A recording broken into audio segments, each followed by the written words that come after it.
Zia had always preferred the quiet. After 37 years of mopping floors and emptying trash bins at the research facility, he had grown accustomed to solitude. His small cottage sat on the outskirts of town, surrounded by a garden he tended with the same methodical care he applied to his janitorial duties. Tomatoes in neat rows, herbs growing in precise patches, and not a weed in sight. The crash changed everything. It happened on a Tuesday evening while Zia was watering his prize roses. The sky suddenly blazed with purple fire, and something the size of a city bus slammed into his carefully manicured lawn, leaving a crater where his prized sunflowers once stood. Steam hissed from the twisted metal hull. Zia stood frozen, garden hose still in hand, as a section of the craft's wall dissolved like sugar in rain. What emerged made his breath catch. She was tall, easily 7 feet, with skin that shimmered like oil on water. Forearms moved with fluid grace, and her elongated head bore features that were almost human but undeniably alien. Most striking were her eyes, deep amber orbs that seemed to hold the weight of worlds. "Greetings, primitive being," she said in perfect English, though her voice carried harmonics that made Zia's bones vibrate. "I am Queen Anna of the Celestial Dominion. Your planet shall serve as our staging ground for the coming war." Zia blinked. Then he turned off his hose. "Ma'am," he said politely, "you've crashed into my garden." Anna paused, clearly not expecting such a mundane response. "Your garden? 20 years I've been working on it. Those sunflowers were going to win the county fair."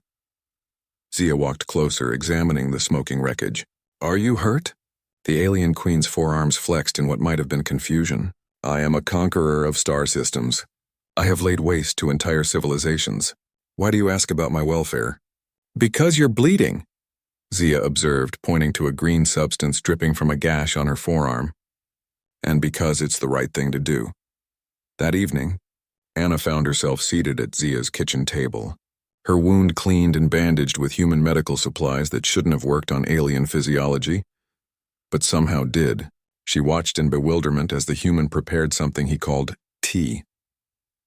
"Your species confuses me," Anna admitted, accepting the steaming cup. "I have conquered 12 star systems. Each time the inhabitants either fled in terror or attacked immediately. None offered hospitality." Zia sat across from her, his own cup warming his hands. Maybe they hadn't met the right alien queen. "I am not right," Anna said sharply. "I am a weapon of the Dominion. My purpose is conquest." "What's your favorite thing about space?" Zia asked suddenly. Anna blinked her large amber eyes. "What? I've never been off planet."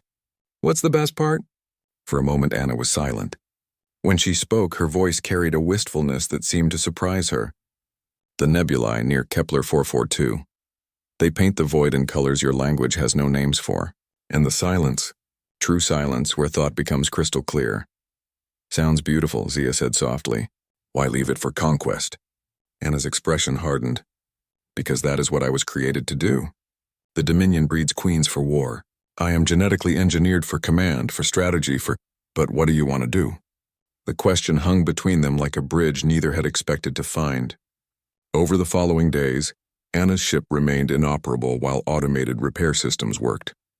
She could have called for extraction, but found herself reluctant to explain why she hadn't begun the invasion. Instead, she helped Zia replant his garden. "Your species' approach to cultivation is inefficient," she observed, watching him carefully space seedlings. "My people would use growth accelerators, genetic modifications."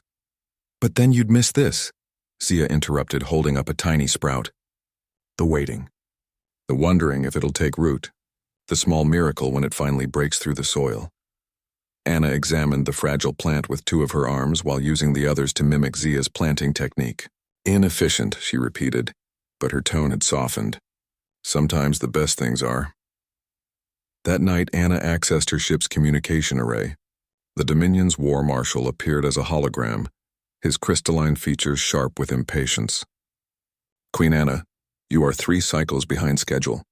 Where is your conquest assessment?" Anna looked through Zia's kitchen window at the human, who was reading by lamplight, occasionally glancing up to check on her.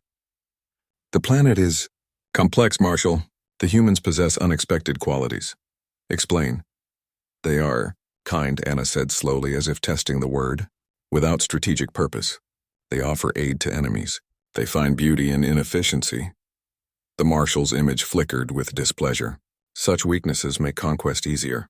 Begin the invasion. No. The word surprised Anna as much as it did the marshal. You refuse a direct order? Anna straightened, her forearms moving with newfound purpose. I hereby renounce my commission in the Celestial Dominion. I claim this world under the ancient right of sanctuary. The marshal's roar shook the ship's hull, but Anna had already severed the connection. She found Zia in his garden, tending to the newly planted rose by moonlight. So, he said without looking up, I'm guessing that didn't go well. They will send others, Anna admitted. Warriors bred for conquest, unlike myself. We'll figure something out, Zia said simply. Humans are good at that. Anna knelt beside him, her alien hands gentle with the earth. Why do you trust me? Zia smiled, the expression visible even in the dim light. Because you stayed to help plant seeds instead of leaving to plant flags. Above them, the stars wheeled in their ancient patterns, and for the first time in her engineered life, Queen Anna of the Celestial Dominion felt truly at home. The invasion could wait. The garden needed tending.